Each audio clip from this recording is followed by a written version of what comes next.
Hello and welcome back to the Growl podcast, friends. Thank you so much for being here. For first time watchers, welcome. I am the Lady Lioness, your gracious host, and each week I hunt down the topics you crave and the people you want to hear from. And if you've got that same hunger that I do, you're in the right place.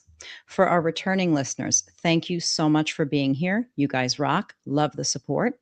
This show goes live usually Monday nights at 8 p.m. Eastern Standard Time. And together we explore that inner growl and that undeniable fire inside of us that drives us to do what it is that we do. An announcement for next week due to Test Fest, which I'm super excited about. I'll be taking the week off. That's the day that I'll be getting back, and I'll need some decompression and some unpacking time. But I will be back with you the following week with yet another fabulous show. I am super stoked to be seeing so many of you this coming weekend. And if you're there, come find me, say hello. And look, I even got my nails done. Yay! I'm so ready for this. The Growl podcast, just so that you know, we are sponsoring the Friday night pool party at Test Fest. So if you're looking for me on Friday, I will be poolside at 9 p.m. with some tunes and some fun stuff for you. Please take a moment to like and subscribe. Go ahead and smash that notification bell so that you can stay in the know. Please share this or any of my shows with a friend and help me spread the goodness. If you feel inspired, drop a comment down below. Tell me how you feel. Ask me a question. Drop some love. Not only do I love hearing from you, but I love your feedback. And the more that we engage here, the more that we bring our message and these shows to more people in the algorithm organically. And that's what it's all about. It's about taking our inner fire and sharing it with each other. And I am here to tell you that you are a part of my tribe and you belong here. And I appreciate the fire that you bring to the Growl Pod community. And I absolutely love spending time with you. Before we begin, just a quick reminder, age. The topics that we discuss are adult in nature. Every show, it's for the 18 plus audience. If you are under 18, now is the time to turn this video off. What we will be discussing is not for your ears. We are consenting adults. Everything that we talk about here is from a place of safety, sanity, authenticity, and consent. All right, Growl Pod Tribe, buckle up because tonight's guest does not play nice. Well, unless you ask nicely, of course. Joining us all the way from the neon lights of Sin City, she is a multi-nominated absolute powerhouse of the indie creator world. For nearly 8 years next month to be exact, she's been ruling the digital space with an unmatched mix of confidence, creativity, and a heavy dose of pure, unadulterated sass. She's breaking generational cycles, building empires, rocking her signature long pink hair, and bringing that unapologetic, bold as hell energy that you just can't copy. So here we go, friends. Look alive and help me welcome the digital dom herself, the one, the only, Trinity Infinity. Welcome to the show, Miss Thang. Hello, I am so happy to be here today. Thank you so much for having me on. And what the introduction! I love it. Thanks. I am forever the hype girl, and you are too. So it's nice that the energy matches the energy. So thank you so much for being here tonight. And I want to welcome everybody in the chat. We have a few listeners here, so welcome, guys. We love the support. Feel free to drop some love, and we'll talk about whatever it is that you want to talk about.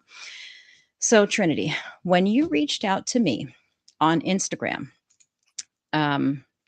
with interest of being on the Growl, I was immediately impressed by your energy. And I could feel that right through the text. I could feel the absolute fire in your soul. And that is exactly what I look for and what I like to showcase here on the Growl. Then when I read some of the things that you posted, and I checked out your socials, which awesome. And I listened to some of your interviews, the picture became pretty clear. I also listened to your interview with Hi There Catsuit on Authentically Kinky podcast. And they, by the way, had nothing but beautiful things to share about you and the experience of having you on their show. So they were super excited when they heard that I was going to have you here on the Growl. And everything that I found out about you inspired me. Thank And you. I really wanted to bring you here so that you could tell your story and inspire my listeners also. So I would love to start um, with your origin story, if we may. Where did your kink Absolutely. begin?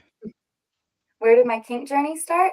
Mhm. So I've always been the kind of person that marches to the beat of their own drum. I've always had a draw and a pull to the fringe. I definitely went through like an emo and goth phase in high school. And um, I would say that my kink story really started when I was fresh out of high school. I briefly got a job at a seasonal Halloween store. And I had a coworker who was this really amazing and interesting woman. And one day, her wife came in to like bring her something for lunch, no big deal. And then, like 2 days later, her girlfriend came in and it was a completely different person. And that kind of like sparked some interest in me. I was like, well, what's going on here? So we had lunch together on my lunch break. And she explained that she was poly, that she was being trained by a Dom, and she introduced me to FetLife. And that just exploded a whole world of interest to me. I signed up. I immediately started delving into like all of the different fetishes and kinks that I hadn't heard of and was just very curious about things. Um, and around that same time, I had a girlfriend who was also on FetLife who was doing some fetish modeling, and she invited me to join her for a photo shoot. Um, we got to spend 2 hours together being photographed by a man who uh, turned like taking kink photography into a passion project. Like he had originally been taking pictures for like NASA and like pictures of space and stuff like that. And then was like, I That's have all cool. this, right? Super cool. So he had all this really high end like photography equipment. And so he let us kind of just have fun. And I spent 2 hours dominating my friend in all of these creative, kinky, colorful ways. And I've always had a very can't tell me what to do kind of personality. Um, Mhm, so being dominant just kind of felt natural to me. I have mhm. dabbled every once in a while with being submissive, but I wouldn't even call it so much submissive because I'm very much a top from the bottom kind of person. So I would say that that was definitely the biggest catalyst of where my journey started was because of being introduced to FetLife, and that just exploded into all kinds of weird, crazy experiences. As that tends to, right? There's so much awesome stuff on there. I mean, there's some not awesome stuff too, but most of it is, really creative, cool kinksters just doing their thing, right? Absolutely. I mean, that's every corner of the internet. You're going to find good characters and bad characters wherever you go. And I feel like it's, your job as a person to know what you're looking for, know what you want, and to be aware about certain things and be cautious when needed, but also be open minded to experiences. Absolutely. So on one of the podcasts, I heard about a funny childhood story, and I would love to give you the opportunity because I literally laughed out loud when I heard you talk about this. I'm going to take myself out for this, but I want you to give my listeners that incredible childhood story that sort of brought things into development early on. So when I was maybe 12 or 13, I had a girlfriend who um, I had briefly kind of had her older brother be a boyfriend. We like dated a little bit, and then we stopped dating. And then one day, I don't know what got into us, but we were bullying the shit out of him because he was being annoying. And I had seen his dick at one point, and I thought it was ridiculously small. And so I just laid into him and started calling him Tic Tac Man and Tiny Tim. So I guess that was one of my first instances of realizing that I was maybe a secret size queen growing up, or growing to be. And I look back on that sometimes and I do feel a little bit bad because we're, all humans and he was still a young person too, and I'm sure was not fully developed, and Poor all thing. all of the factors and stuff.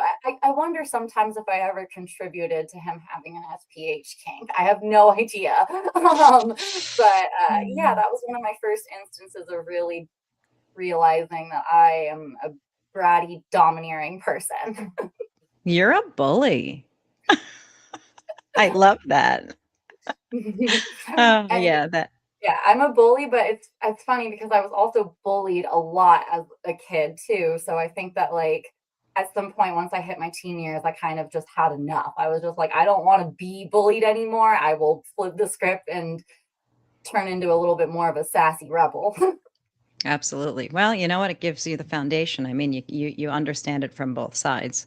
Yeah. So real sex documentaries. We were all watching them when we were too damn young. And thank you, HBO, for Yes. giving us an outlet for those cool things. So, Yes. which documentary would you say was your favorite? So I definitely like I watched the Katie Morgan series a lot, and I feel like I don't remember any specific topics. The thing that I remembered was, first of all, I remembered like flipping through the channels and finding her completely naked and her glory just sitting on a chair, speaking so matter of factly. Her voice was so bubbly and so like chipper too. So that was very like intoxicating and very like Hmm. just drawing me in.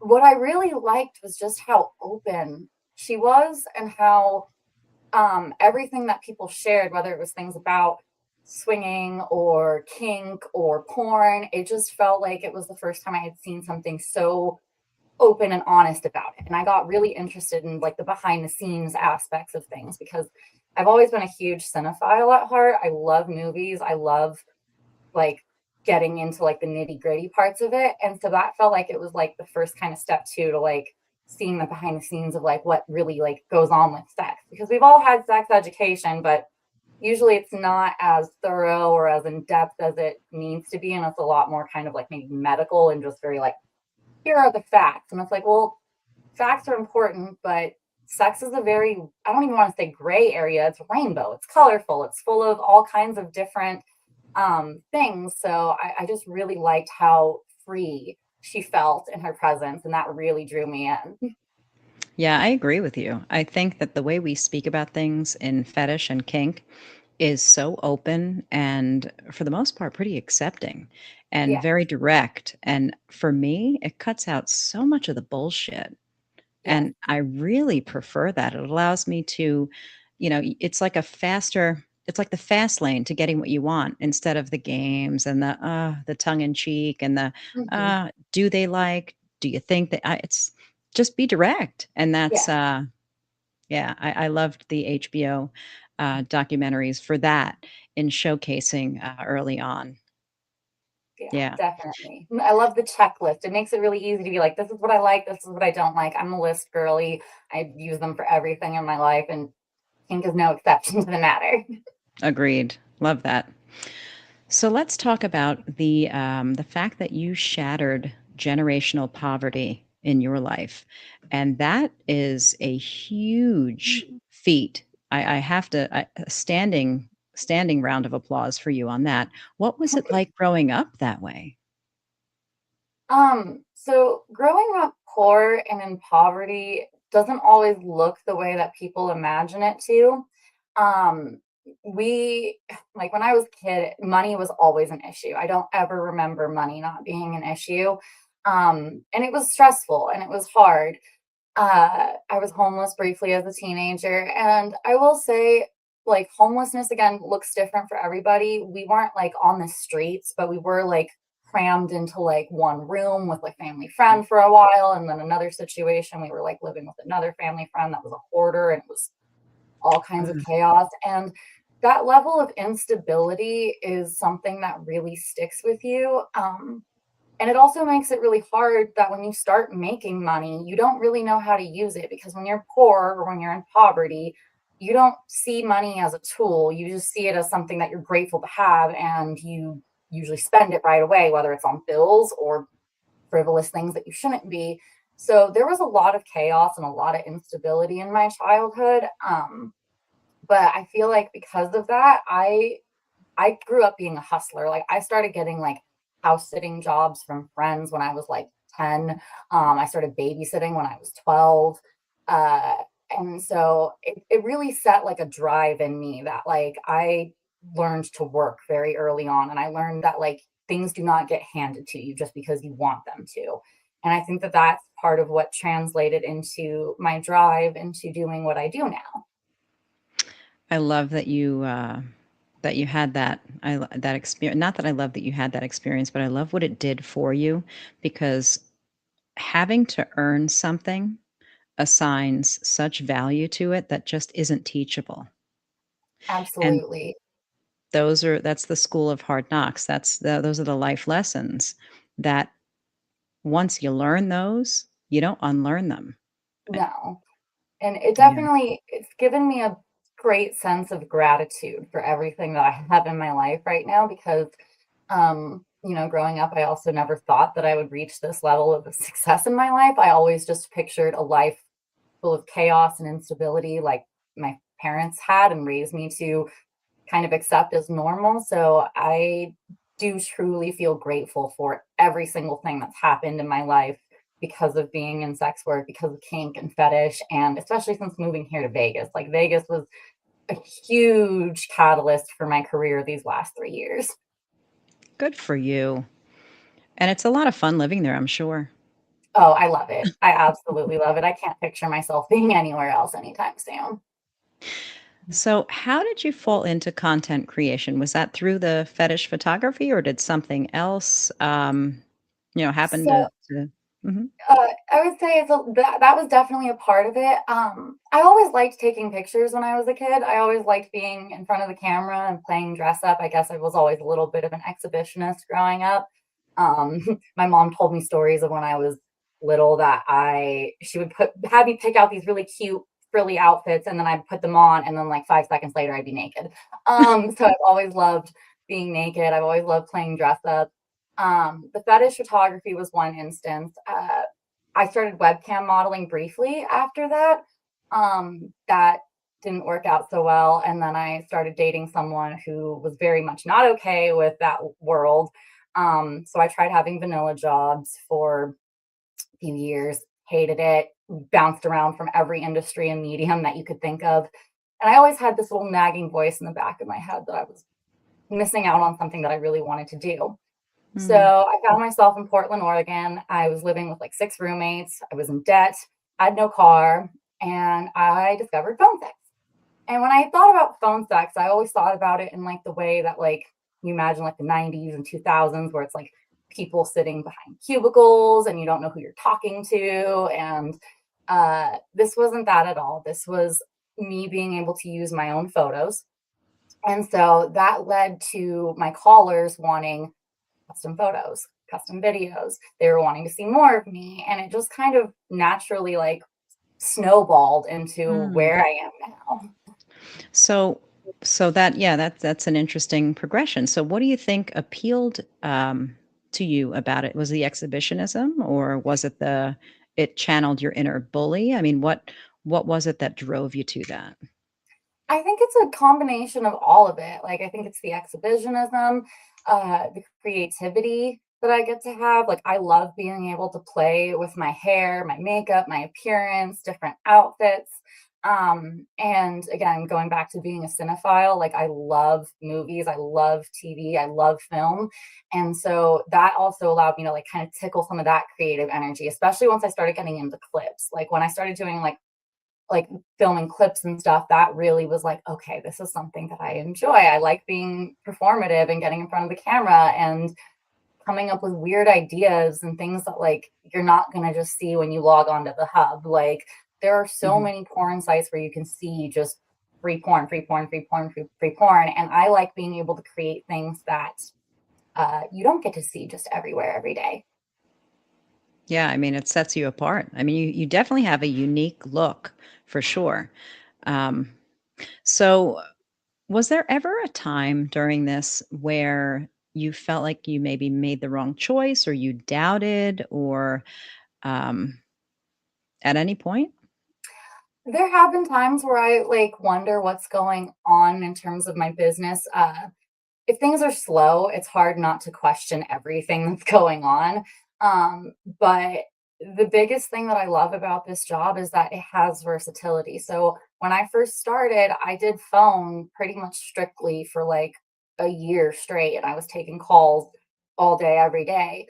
And I started to get burnt out, and that was exhausting. And I was realizing I wasn't leaving my home as much and going out and doing things. So there's definitely been times, of course, where I question things and I wonder, like, if I made the right choice. But I absolutely have, because I also accepted when I went into this that the internet's forever.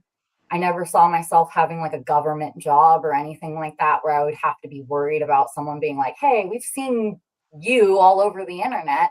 I would just say the biggest times is when things get slow or if I'm starting to feel burnout creeping up. Those are the times that I'm like, okay, I need to like take a step back here and think about what I need to do to take care of myself and how I can adjust and shift what I'm doing so that I can keep doing what I'm doing.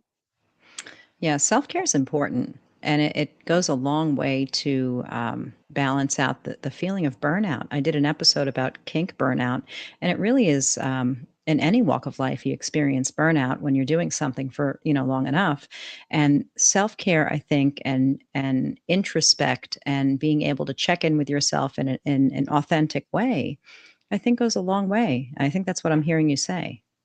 Oh, absolutely. Self care is very important. And it's different for everybody. It's not just necessarily like, oh, I'm going to take a bubble bath and do a face mask. Like sometimes self care is, I just need to go for a walk for 30 minutes and get outside of my house and get fresh air. Sometimes it means I need to rot in bed and watch trash TV all day. Sometimes it means I need to catch up on my backlog. Sometimes it means I need to just turn all of the devices off and find myself being fully present. Like that is one thing that is exceptionally hard about this job is that it's you trade the 9 to 5 for a 24/7. Um, It's I true. do have the freedom to take time off when I please, but every time I take time off, I accept that I'm taking a risk that I'm not going to be making money. And then if I'm going out and spending money, then that means I'm also not making it and I'm spending it. So I have to be very mindful about those kinds of things so that I don't either burn through my savings or miss out on a potentially really good client. Yeah, that's definitely hard. Balance is key, but it sounds like you do a good job of it. It's good. I try to. I mean, it's sometimes it's easier than others, and some months and some years are more balanced, and sometimes I find myself taking on way too much, and then sometimes I have to be like, okay, I'm not doing as much right Mhm. now. I need to catch up with other things.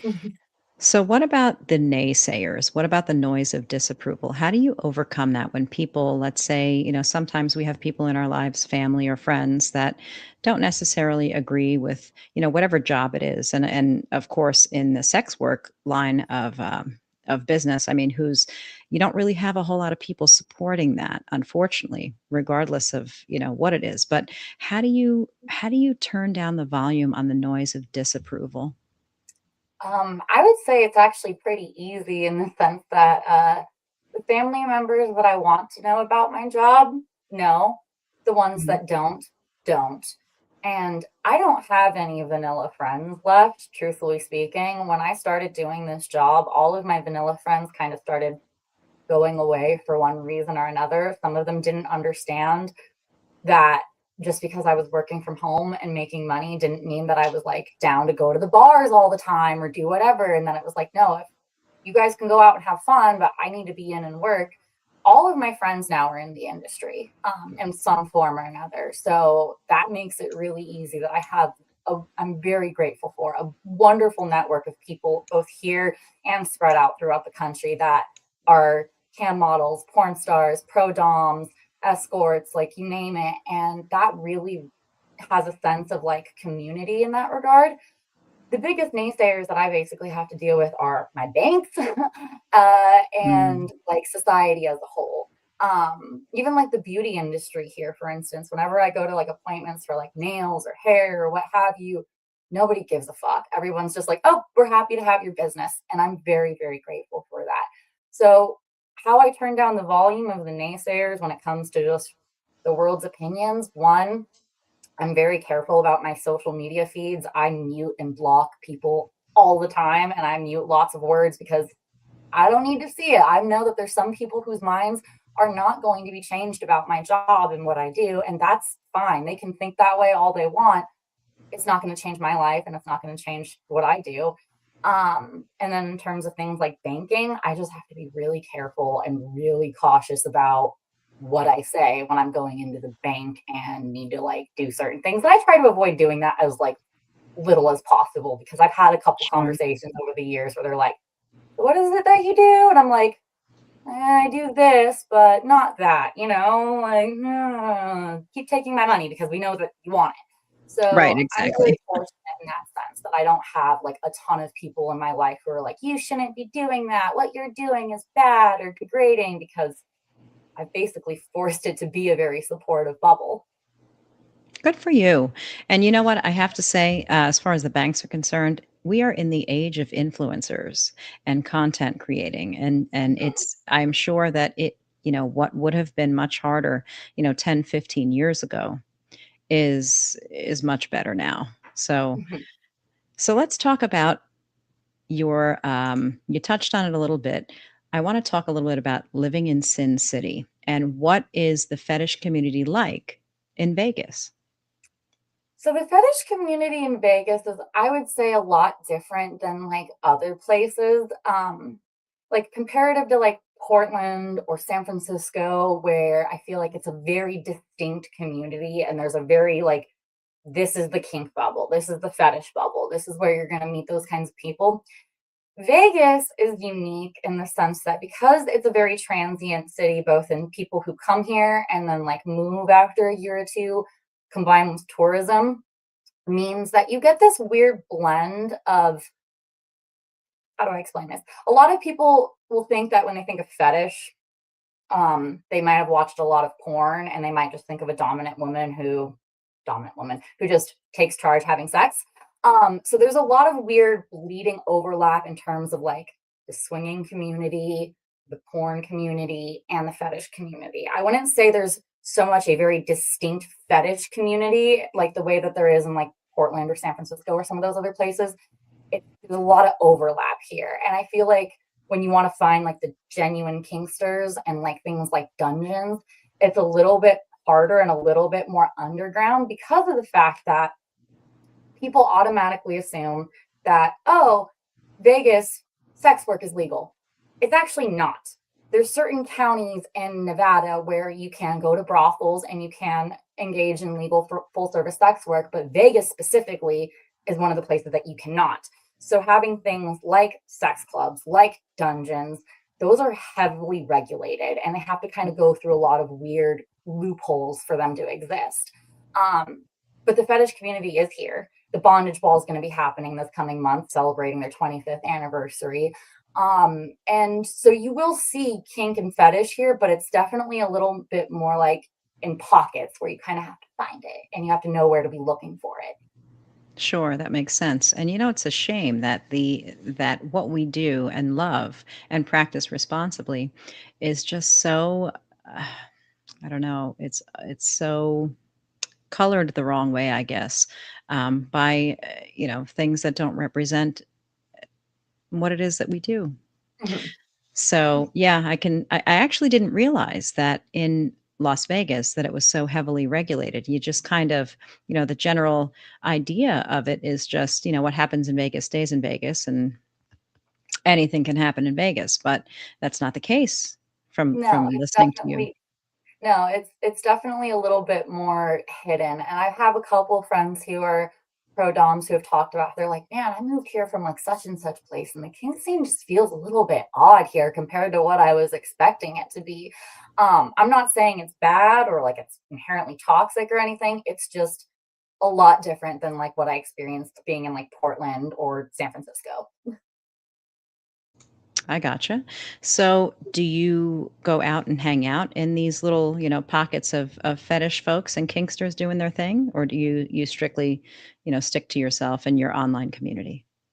I'd say it's a little bit of both. I go out and explore sometimes. I'm very much an ambivert, so like I love people, but I do better in smaller situations and with people that I know rather than like big groups. And when I do go to big events or big groups and things like that, I feel very drained afterwards, and I kind of have to like pull back and be like, okay, I'm done with people for a few days. But I do kind of prefer staying a little bit in my own bubble, in my own little pod here, and doing a lot of online stuff. I mean, I'm chronically online. I'm online like 24/7. So, but I do get, like I said, I have a very good bubble of friends here. So there's times where like we go out and do normal things together. And then there's times where I get to go to weird, fun parties that are normal parties, but they might have elements of kink and stuff woven through them. I feel like almost every party I go to, there's at least one full gimp and like a like hooded cat suit of some kind, and that's just always fun. Where it's like, okay, who's going to be the gimp of the party this time? But I'm not like one of those kinds of people who's like regularly like going to like munches or like classes and things like that. I would say most of my time is either going to like big events or things with like friends, and like things like that. I don't imagine you have a lot of time. You like you said, you trade the 9 to 5 for a 24/7. So that certainly puts a linchpin in your social time. So Yeah, I certainly get that. So do you have any close professional connections that you keep very close with? absolutely. I have like in terms of like colleagues, like and friends. Yeah. Um, Mhm. Absolutely. One of my dearest friends here that she was actually one of the first people I met here. Her name was Scarlett Cummings. She was also on Cat Suits podcast.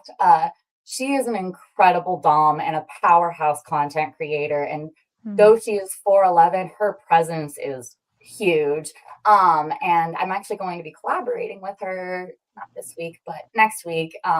We've collaborated together so many times and we work really well together. Our energies play off of each other very well. Very grateful for that friendship. Anastasia Pierce is another one of my good friends that I've met in the industry, and just incredible human being. I absolutely adore her. She's been in the industry for a long time and knows lots of different facets of it, and is just a very wonderful, warm person. She was also one of the first people I met here in Vegas. I actually went to a pole dancing class that was put on by one of the sites that I'm on. And I was so nervous when I went because it was the first time I was doing like an industry event since I had started working. And she just walked out of the dressing room and threw her arms around me and gave me a huge hug and was like, oh, welcome. And was so warm, I so love kind, that. such an awesome person. Maya Finstress is another one that I'm very grateful to have collaborated with and worked with, and she's a really good friend too. She actually reached out to me on FetLife and asked if I wanted to work with her, and I had a little bit of like a giddy, like, oh my god, someone of like your expertise is like reaching out to me, wanting to work with me, wanting me to collaborate with you. So those are like some of the three that I can think of off of the top of my head. But there's definitely a bubble around here. I like to try to network and get to know as many different people as I can. That's so cool. I love hearing people building other people up. And it's really important, especially in the harder lines of work. And sex work is a really hard line of work. And it's important that we engage, that we set up and engage a support system. And to hear that you're being met with, open arms and being accepted and being embraced you know, um, into a community of supportive people who want nothing more than to see you succeed. I mean, that's the if I eat, we eat mentality. And I love that. I love people with that. So wow, that's No, awesome to hear that. I I love it too, and, Scarlett was actually one of the first people that I heard use the phrase, "We're colleagues, not competition," and I Mhm. really respect that because while there definitely can be a competitive edge to being in this world, and there's some people who get really competitive, um, I have found more sex or success in being collaborative. And every time I do a collaboration with someone, I get to see how they run their business, how they like to work in front of the camera and behind the camera, what their styles is, learning from their expertise. And I absolutely love that. And I think that it's better to be able to uplift each other than tear each other down because we already have the world trying to tear us down all the time, every which way from All the time. all kinds of Mhm. people and all kinds of places. So having that within sex work is definitely really important. Agreed. 100%.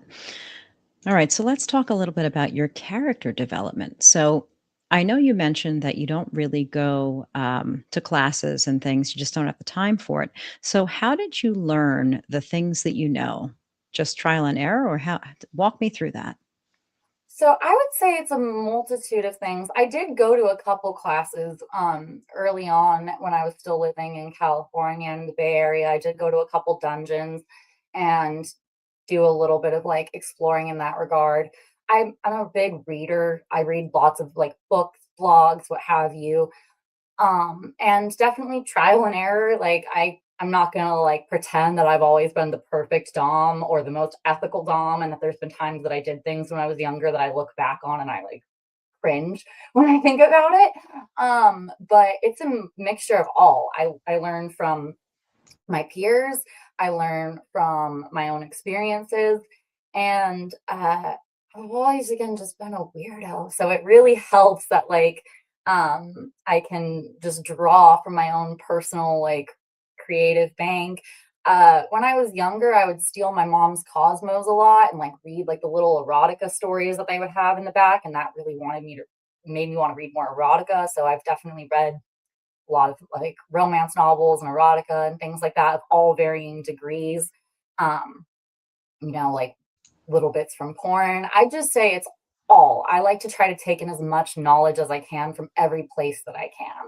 Um, and and that's just one of the weird things like about me when it comes to like whether it's food, sex, music, movies. I love variety. I want to experience as much as life has to offer. I want to try as many things as I can at least once. And yeah, so I'd say it's a little bit of everything. Love that answer. Love that answer. So, did you, in your line of work, in doing what you did you have an opportunity for, mentorship? Do you find that you look to somebody as a mentor? So when I first started camming, the gal that I did the fetish modeling shoot with, she was a friend of mine from high school and she had been a senior when I was a freshman. So when I was doing the fetish modeling with her, she had already had a few years of camming under her belt. And I am so grateful for every single thing that she taught me in that short little window. And that knowledge has stuck with me throughout my career. Like she gave me the rundown of like, here's some weird obscure kinks that you need to know about that you like are going to get thrown your way. Here are ways that you need to protect yourself and keep yourself safe. Like here's what like successful cam models do. So I was beyond grateful for her friendship when I first started out because I know that there's a lot of people in this line of work who think to themselves that they can get rich quick or think that they're like, oh well, I'm a pretty girl so I can clearly do this, and it's so much more than that. Without a doubt. Wow, so it's a good thing that you surrounded yourself with good people. Yes, And definitely. that's a skill that needs development because we're not our pickers aren't always functioning properly, especially coming from, harder places in life, like you did. So, it's great to hear that you had the opportunity to have that. So, I wanna talk about your name, Trinity Infinity. And I've heard you speak about it on other shows that you've done. You have this infinite number of characters to play. So, Mhm. if you wouldn't mind, just describe briefly maybe your top three favorite characters that you like to play in your sessions for us. So I would say nowadays, like being Trinity Infinity, I don't even consider that I play characters necessarily unless I'm like doing something really weird and obscure. Uh, it's a very like much an extension of who I am. It's just a very amplified version of who I am. When I first started in phone sex, I had the girl next door, like the nerdy girl, because that's also who I am. I'm a huge nerd at heart. I know I don't look like it right now, but I am a huge nerd. I had like the sensual goddess, and then I had just the straight up hardcore ball busting dom. And what I was finding was I had these three different characters that they were all me, but I was getting guys who were approaching me on my girl next door character, and they were wanting me to dominate them. And at first I was getting really frustrated. I was like, why the fuck are people hitting me up on this character? I have this other one that's very domineering. Why are they like this? Because I was getting guys that were like, oh, I want you to dominate me in like jeans or yoga pants. And I was just like, what? So after a little bit of thought and introspection, I decided, I was like, okay, I'm just going to merge these all into one character. And that's me now, Trinity Infinity. And when I actually came up with my name, I wrote my name with a huge list of things that I was like, Trinity this, Trinity that, Trinity this, Trinity that. And I just really liked the way that Trinity Infinity sounded. I liked that it rhymed. I liked that it had a ring to it. I liked that it kind of encompasses who I am, that there are infinite ways for us to connect and infinite ways for us to play and infinite ways for me to own you. You are definitely multifaceted.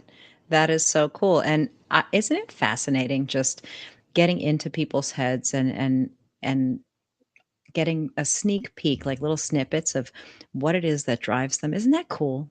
Oh, I love it. I get super, super into that. That's what I really love about weird and obscure fetishes is I want to get inside your head like a psychologist and pick apart every little thing that I can and be like, where is this coming from?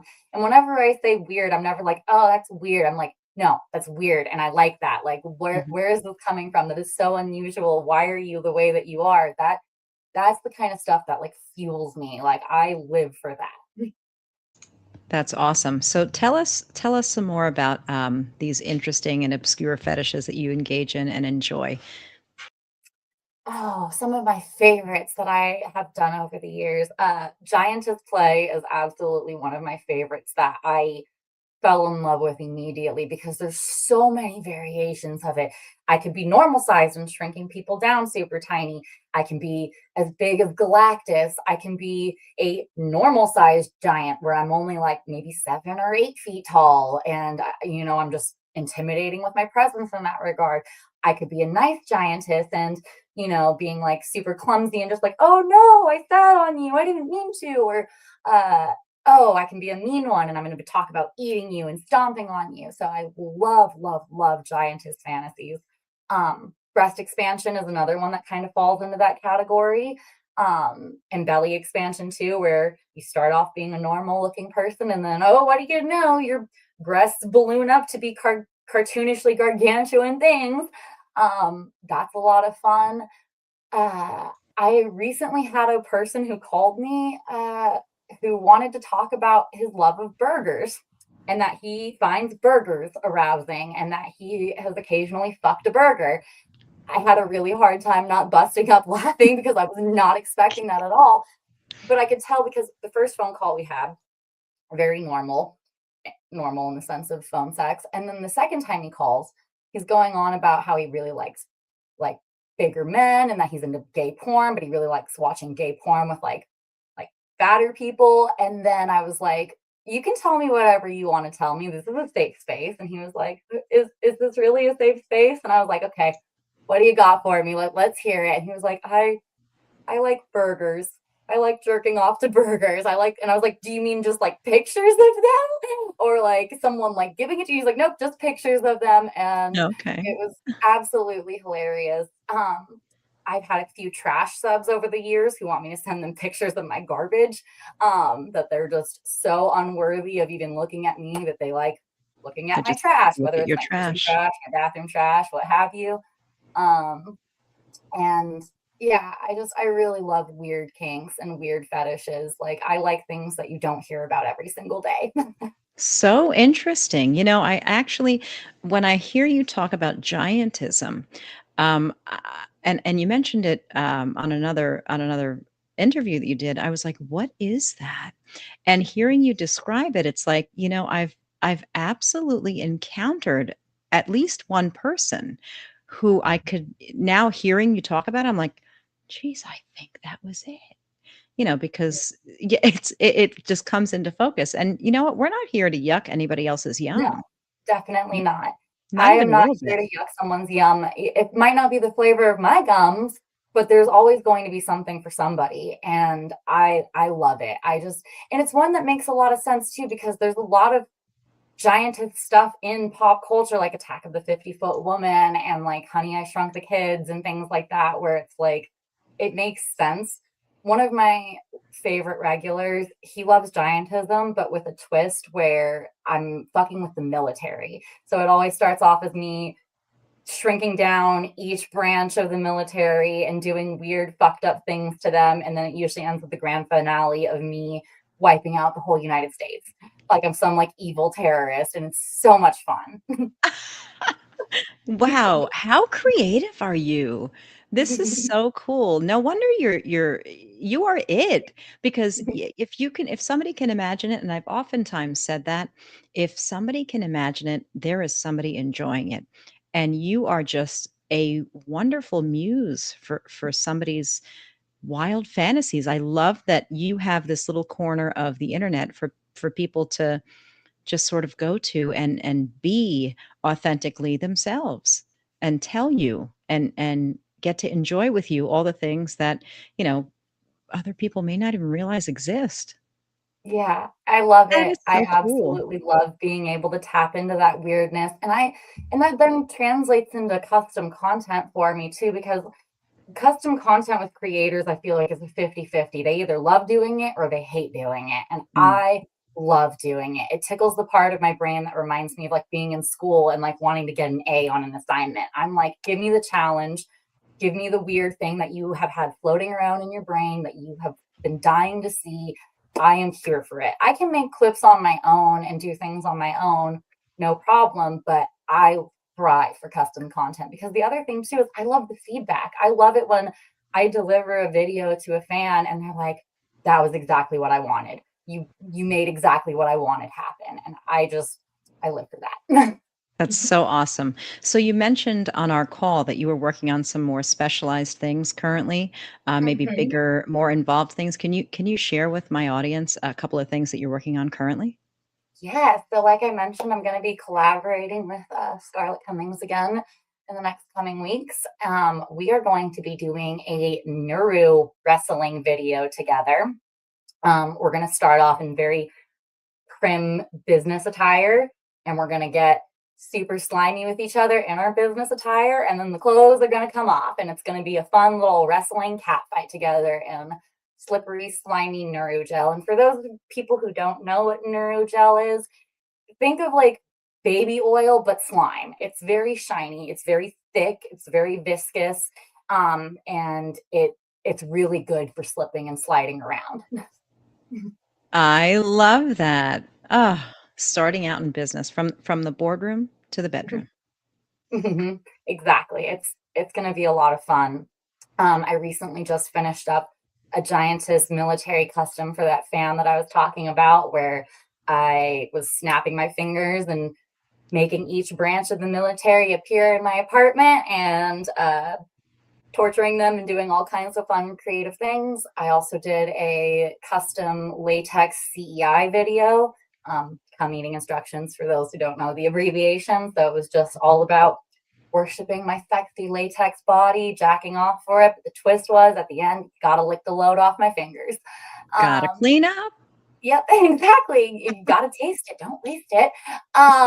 So I those are the ones that I have that I've done recently. Oh, I also did a 420 joy themed video where it was all me smoking weed and hitting my vape and telling the viewer to smoke and stroke and puff and pump for me. And that was a lot of fun. I also did a really interesting home wrecking custom earlier this year that was religious themed.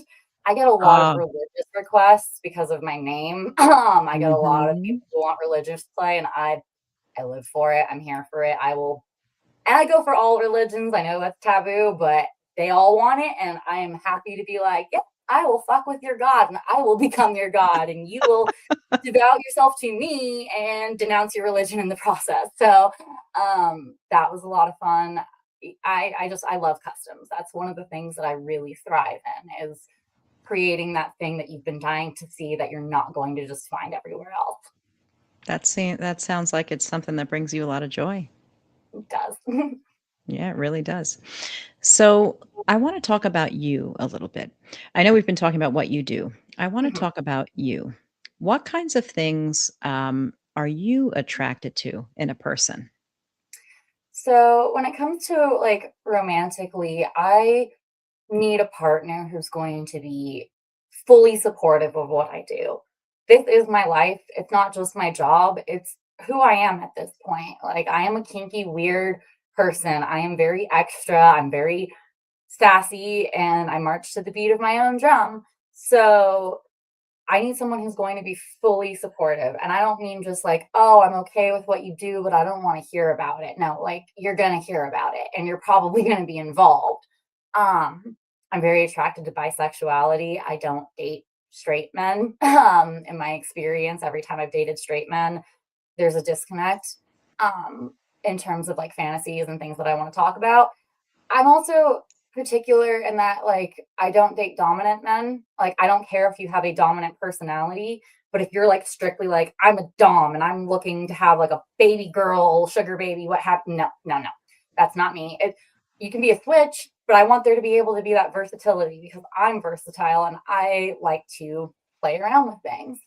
I also need someone that's going to be a movie lover. Like again, I love movies, so that's very important to me. And if you don't like cats, that's an automatic red flag to me too. I'm just like, sorry, she's my baby. She decided to wander off, but I've always been a huge animal lover and a huge just animal person in general. So I can't imagine. I don't think I've ever actually dated anyone who didn't like cats. So those Mhm. are like definitely like the big things that I look for in a partner is open-mindedness, support, being versatile and being open to new experiences. And yeah, you can't hate cats. That's like an automatic like deal breaker. That's it. That's it. Red. Do not cross. Don't Yeah. pass that. Yeah. And she's cute. She's a precious little baby, and I love her so very much. She's the true queen bee around here. I'm sassy, she's sassier. Love that. All right. Well, I want to take a spin into the chat because we've got a couple of people in there. Let's see. We have Go See Me. So, good friend of mine. He is a digital music composer, super Okay. duper awesome. So, if you see this profile, click on it and just give his stuff a listen. So cool. Brilliant, brilliant Absolutely. artist. And then we have Nip Tip. Nip Tip. Oh, that's one of my brands that I've partnered with that they have tippable pasties. So it's a technology where you put pasties on your body or on your nipples.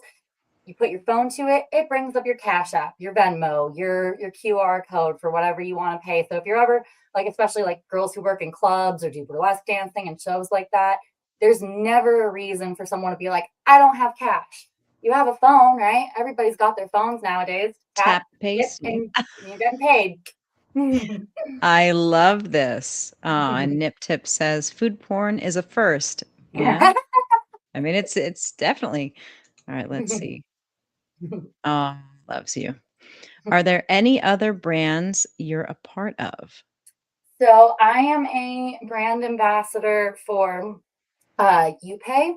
It's a great wish list site. I absolutely love it, love it, love it, love it, love it. I cannot advocate it enough for adult content creators. It's one of the few wish list sites that is straight up like we support adult creators. We don't care what you do. We are here for you. Very hard to find. I've also I'm not currently like a brand ambassador for any other major brands. I did briefly do some brand ambassador stuff for Belasa Toys. Um, and I also am partnered with Joy Hub. I am Joy Hub's first real AI lover. I know AI is very controversial for a lot of people. So if you're an AI hater, I'm sorry. I play around with it. I'm kind of one of those people that I would prefer it to not exist, Mhm. but since it does, I can either fight it or I can jump on the ship and try and find a way to make it work for me. And that has been a really cool experience seeing my digital duplicate kind of come to life and entertain people when I can't be there. So, maybe there's times that I'm not around, but you still want to play with me. And my digital duplicate will say whatever you want me to say and own you and tell you that you're worthless. So those are the main brands that I'm working with right now. That's awesome. Yeah, I have some limited experience with JoyHub. Um, yeah, I think doesn't it remotely connect with toys and yeah, Yeah, yeah, yeah. it's kind of like So cool. Loven's, so, like, you can control people's toys from anywhere in the world. Super cool technology. All Yes. right, let's see who else is here. Oh, go see me. Hard eyes. Hard eyes. All right, let's get back into it. I want to talk a little bit to you about boundaries. And everybody needs them. Mhm. And it can be hard sometimes, but they really are necessary. So what boundaries do you find that you have to work consistently to reinforce in your line of work with people?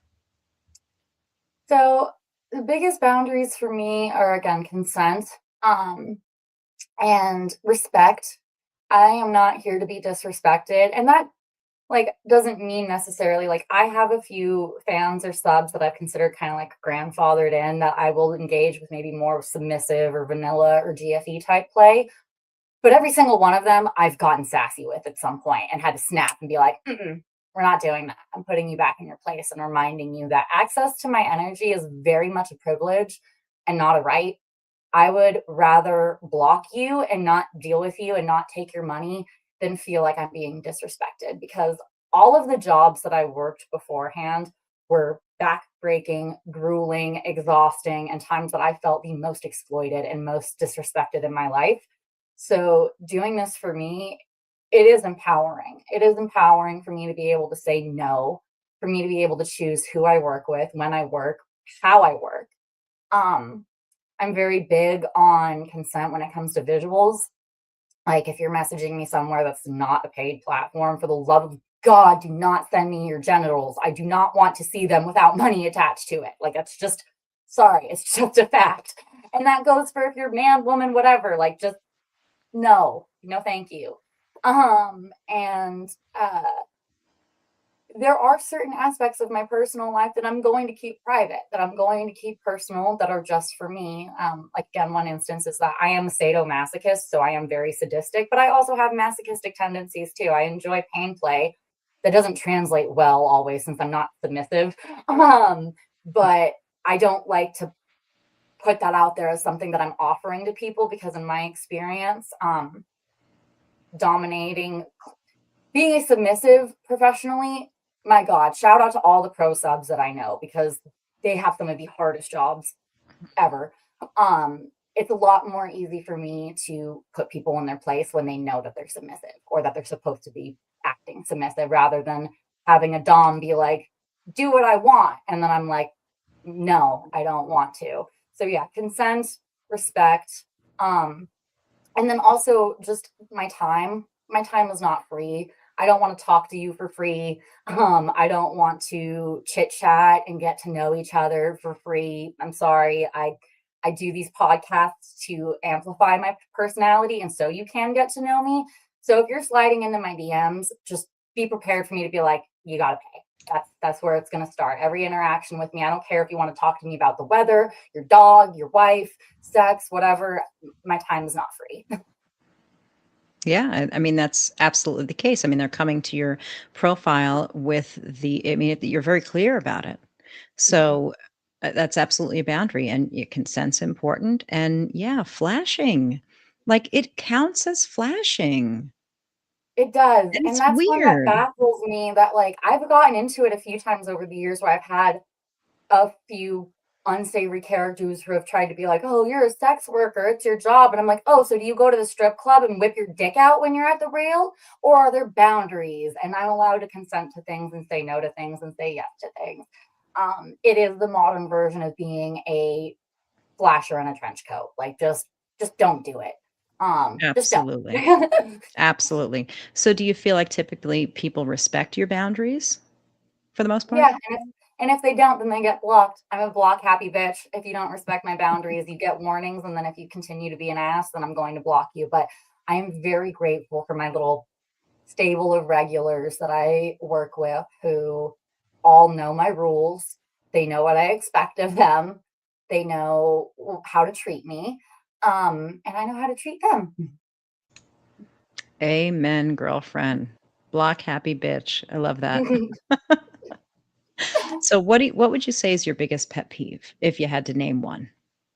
Oh, social media. I am not a social media savvy person in the sense that like I don't have a massive following on any one platform. I really don't like dealing with censorship. It drives me insane. I don't like having to be like playing weird games and doing TikTok dances to be like, buy my porn, when I would much rather be like, buy my porn.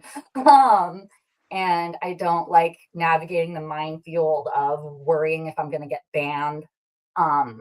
Because every time you build up an account and build up a following, it's a lot of work. And then last summer, I did have my Instagram get banned, and it was so hard to get back on there. I'm permanently banned from Facebook. I'm also banned from OnlyFans. And I got banned from Tumblr once too. So I do not. And the funny thing too is I don't even consider myself someone that puts a lot of that crazy stuff out there. Like I don't. My nudity is pretty much all paywall. Like I get naked, I'm happy to show the goods, but it's all very heavily paywalled. So if you go to my Twitter feed, you're not going to just see me flashing all kinds of crazy stuff. So the fact that I've gotten banned from so many places is just kind of funny to me. Yeah, that's crazy. Yeah, and it's the censorship is in some places. I mean, it's necessary.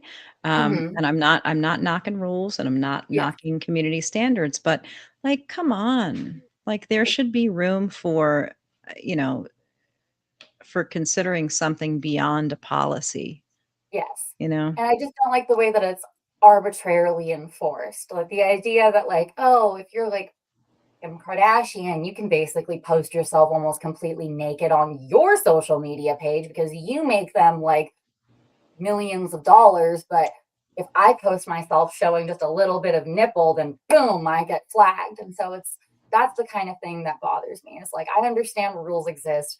I'm very much okay with the fact that I do not want children accessing anything that I do. For the love Mhm, of mhm. God, get off of my pages. If you're under 18, come back when you're an adult, please. But adults should be able to interact with each other in an adult fashion without being so heavily censored. And it should be fair. Yes, It should be fair. What's good for one should be good for all.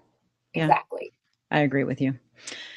All right. So, as a content creator, you have some awards under your belt, my dear. And it looks like you're nominated for the ASN Awards. Congrats. Tell us Yes, about thank you. that. So, I have been nominated for more awards now than I think I can actually list off. The two that I've actually won was last year in April. I was the Loyal Fans Creator of the Month for April, and I got to go to Exotica on behalf of Loyal Fans, and that was an incredible experience. Last year, I was also dubbed the hardest worker from the Femdom Hive on Twitter, which it's not a huge win and it's not a huge award, but it was a huge win to me because it was the first time that I felt like someone randomly on the internet was acknowledging how hard I work. And they were like, oh, I think the verbiage they used was like, whether it's posting on countless platforms or interacting with the community, like, how does Trinity do it? She never has a moment's rest. Yeah, that's me. I've been nominated for 2 AVN awards for favorite female indie creator of the year. I was nominated this year for the first time for the Alt Star Awards for best 420 cam model. Last year, I was nominated for the Nevada Cannabis Awards Music Festival for best model. And yeah, the ASM Awards, I'm currently nominated for Best Published Model. And that one was a huge honor to me too, because there's only 8 people. So seeing my name alongside so many talented published models with huge followings was just a shock to me. So I'm very grateful for every nomination that I've received, and I treat my nominations like a win in itself because there's millions of people doing what I do, and not all of them get acknowledged. So to have the acknowledgement and to be seen as someone who works so hard and does what I do in all of these different mediums is a huge thing. I also wanted to double back too. I am trying to get nominated again for the Nevada Cannabis Awards Music Festival. The nominations are open right now. This year I'm going for Best Porn Star and Best Model. I'm hoping that they both stick. So Let's if you're go. watching this, Voting is open until July 18th. Please, please, please nominate me for the Nevada Cannabis Awards Music Festival. And is that, can we vote on your website or how, or you'll send me the link to Yes. vote and I will put it in the show notes. I'm also gonna, while we're talking about it, I might as well bring up your website right now. Um, Beautiful work, by the way. Very Thank you. nice.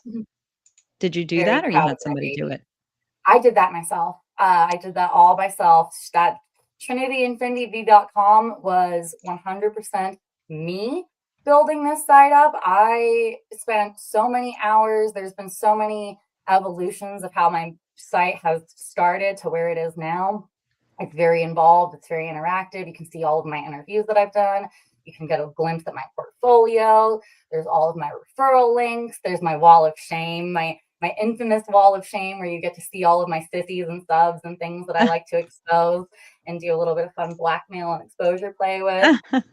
But yeah, trinityinfinity.com is one of my most proud accomplishments, I would say, in terms of being a creator, because once I decided that I wanted this to be my name, that was one of the first things I did. I was like, I'm going to buy up my domain so that nobody else can take it. It's mine. Absolutely. Um, Yeah, well, you did a great and job. and I've Mhm. spent many, many, many hours and countless nights staying up, tinkering with it, um, just getting it to be to how I want it to be. So thank you for sharing it. And I'm very proud to be in charge of that. And that's the other thing I will say too, when it comes to my job, I don't have any chatters. I don't work for any agencies. I work for myself and I do pretty much all of this myself. I get help occasionally with some things here and there, but most of it, it's me. Good for you. And there's a strength that you build in doing that. You're working a muscle, and it's like the same as going to a gym. You're working your social media. You're working your tech. You're staying up to date. You've got to, because this is how you make your money. So, and you do a damn good job of it. And speaking of social media, I want to pull up your Instagram. Oh, Um, it's chaos. but it's great. Thank you. It's My great. Instagram, I could just anytime people follow me, I'm like, by the way, you're probably gonna get tagged in giveaways, because I consider giveaways now my side hustle. It turned into a weird unintentional thing where I was like, oh, I can win a bunch of free stuff from Instagram. And coming from poverty, I love a good deal. I love a freebie. I love being able to hustle and not have to pay money for things if I don't have to. But yeah, my Instagram page is very colorful and very all over the place and very chaotic. And it's also not safe for work. So please don't open it up around other small humans, because I'm probably going to be waving a dildo around at some point. Right. Well, there are plenty of really fun, engaging ways to connect with you for sure, and you do a great job. You do it all yourself, and I really hand it to you. All right, so let's see. We've got a couple of people here in the chat. Nip tip back at it. Right. Thank you. Thank you so much, Joey. Shout out. And I have to say too that the nip tip community is a really, really nice one. There's a lot of amazing, creative, talented people who are hyping up this brand, and it's a very new technology. And I am fully on board with supporting ways for us to get paid. So absolutely got to hype that up. Awesome. I'm definitely gonna. I think I'm gonna reach out. If you can share contact information, I'm gonna reach out and see. See if I can get more information, because that is super cool technology. Yes. And then we have, oh, hi there, That's Catsuit. it. Two of my favorite people on one podcast. I love that Trinity still uses the overhead angle. She is awesome. She sure is awesome. Thank you. I'm so happy to be here. And you were the reason I found this podcast. So synergy That's happening here. that's it. Awesome. All right. So I think it is time for us to play a little game. I love games. Love And I love deals. games. All right. So I have a little spinning wheel that I use on some of the shows if I have time. And it looks like we have time. So that's exciting. And I personalize these wheels usually for my guests. So there you are in the middle and Yay, color that's so coded. cute. All right. So each of these has little mini prompts, and I'll go through them as I spin. All right. Here we go.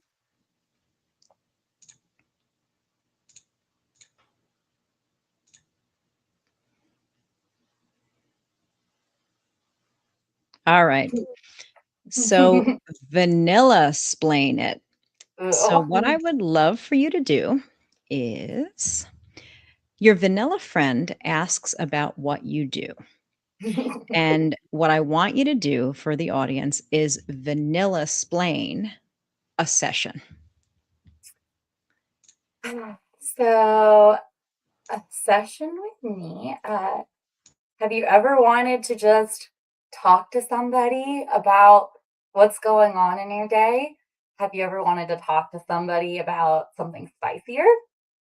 Have you ever felt intimidated by powerful, beautiful women? Um, that's what I do. I talk with people, I get inside their heads, and I make their days better, sometimes worse, but usually better. I fuck with their heads and I make their days better. I love Yes. this. Straight vanilla splaining. All right, let's spin again. Let's see. Great job.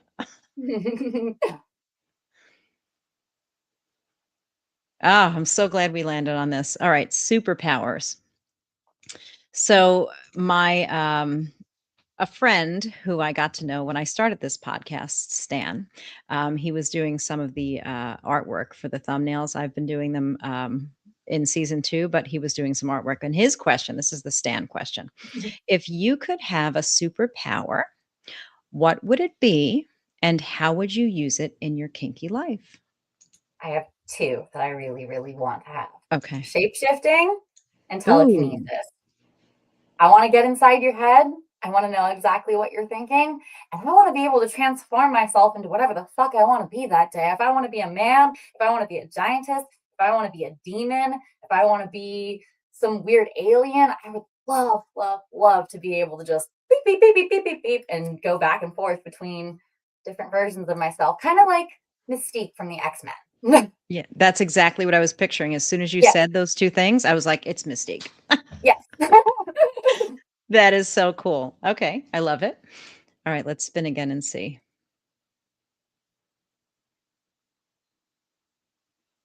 All right, hot take.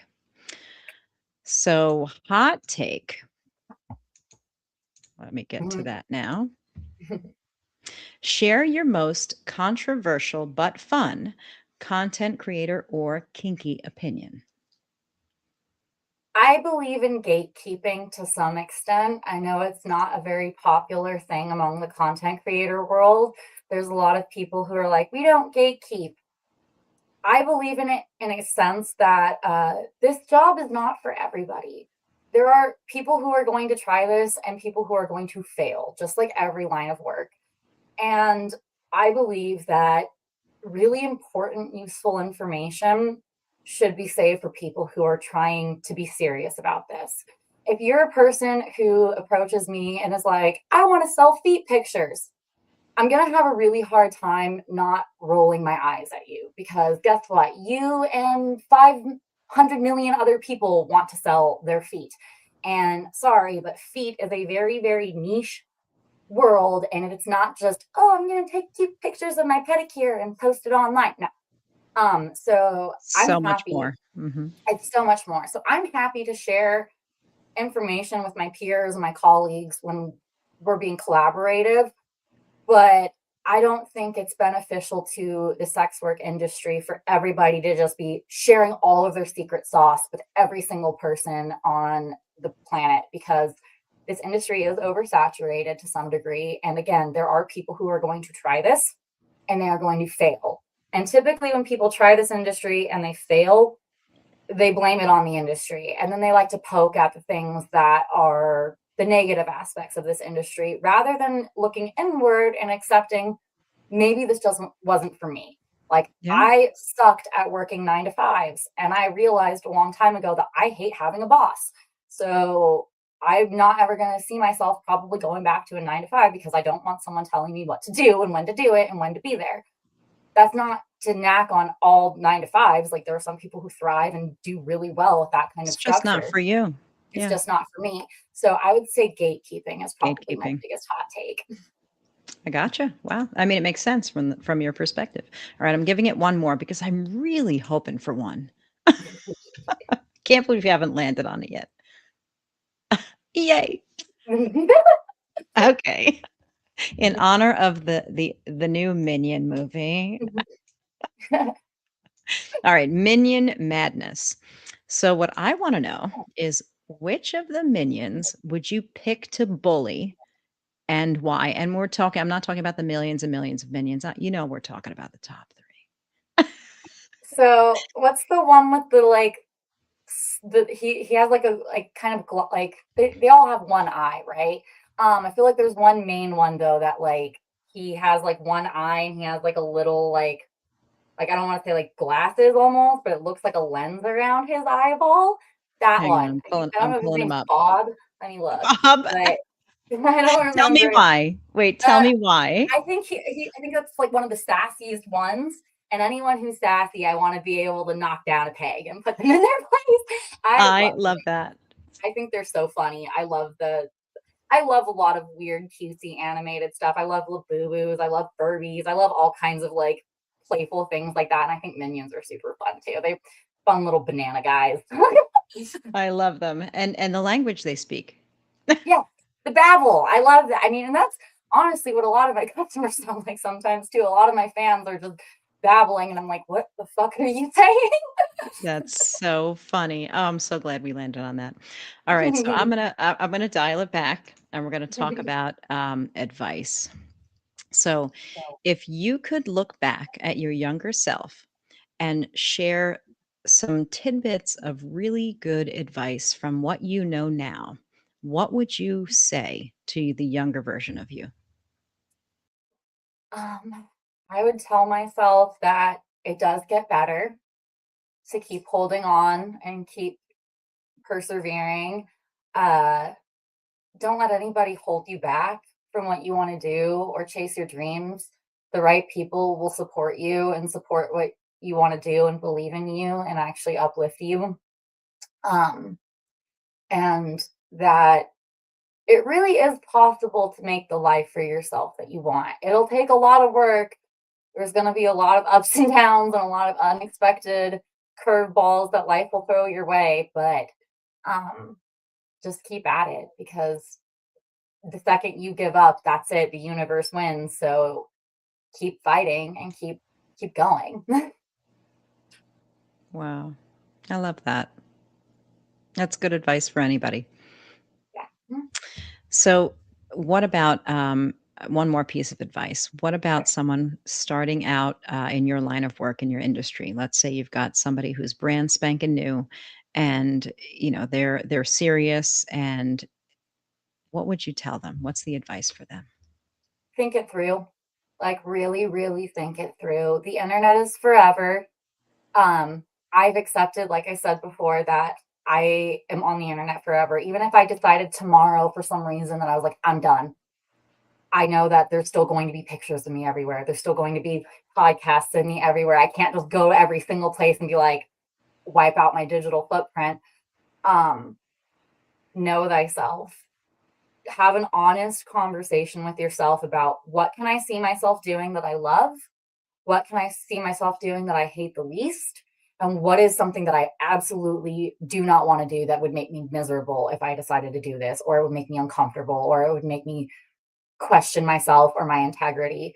And protect yourself. I am a big advocate of safety, both digitally and in real life. Like, you have to have boundaries. You have to know that there's a lot of amazing, wonderful, interesting, colorful people that I've gotten to chat with and get to know through this line of work.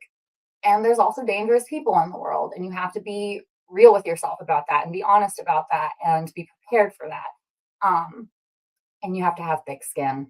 Like, there are people who will say the most nasty, egregious things to you in this line of work, your coworkers, and from the outside world. So if you're kind of thin skinned, it's not going to go well. That makes a lot of sense. Yeah, it is. It is not for. It's not for everyone. No, not for No. the faint of heart. Very good advice. All right. So how can we connect? How can we support you? Where can we find you? I know we can find you on your website. Where Yeah, so else? trinityinfinity.com is definitely like the hub of all things Trinity. I am at Trinfinity69 on most of my socials. So that's on Twitter, Instagram, Tumblr, JoyHub, Blue Sky, you name it. That's where you can find me. If you're someone who isn't necessarily interested in like financially supporting me, the biggest things you can do, like, retweet, engage with my content on social media and things like that. That helps boost me in the algorithm. Nominate me for awards that I'm trying to get nominated for. Vote for me for awards when I've been nominated for them. All of those things are free and only take a little bit of your time and really means the world to me and really helps me out. I lost your audio. I can't hear Oh, you. There you go. Okay, here we are. Got it. okay. Sorry Yeah, about that. sorry. I was like, oh no, what happened? So you'll give me that link to vote for you, and I'll put it in the Yes, show notes. yes. And of course, already in there are your socials, your website, and Mhm. I've got all plenty of ways down here for us to connect. And I want to thank you so much for being on the show here with me tonight.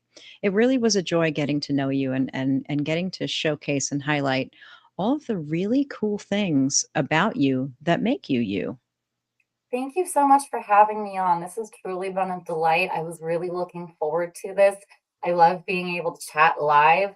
So many times when I do podcasts, I have to like wait a few months and be like, when is it coming out and see how it goes? But I already know how this is going. Obviously, it'll air and you can watch it in the rewind at some point, but it's definitely a very fun vibe. And I really appreciate having me on. And Oh. um, the go-getter in me, of course, is like I said, I knock on people's doors. I hit up Cat Suit going on their podcast. I hit up you. So I'm very much a if I see an opportunity to yap, I will take it.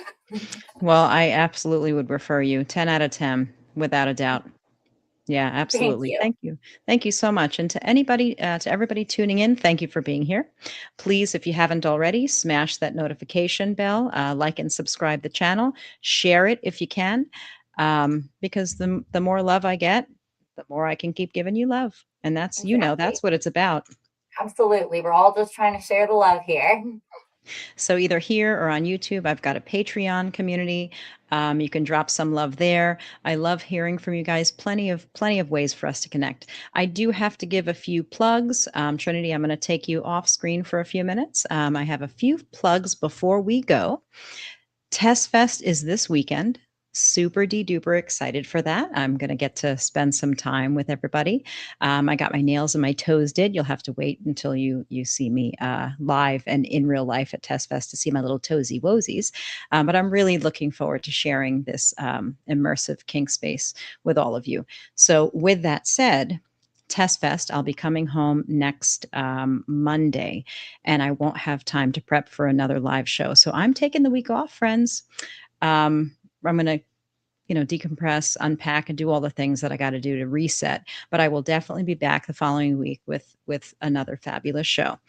I wanted to let you know there is an ongoing promotion for Forbidden Frostland. That is another event that is happening.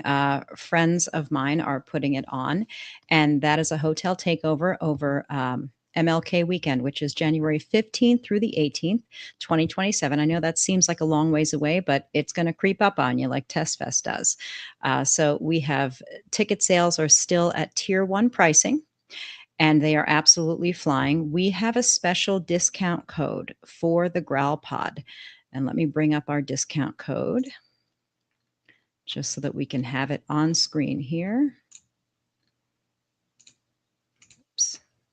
There it is, Growl Pod, one word, and that is going to give you $20 off your registration. So that's going to bring the tier one pricing down to $99 as a base price. Where else have you heard of a weekend convention ticket registration for the whole weekend being under $100?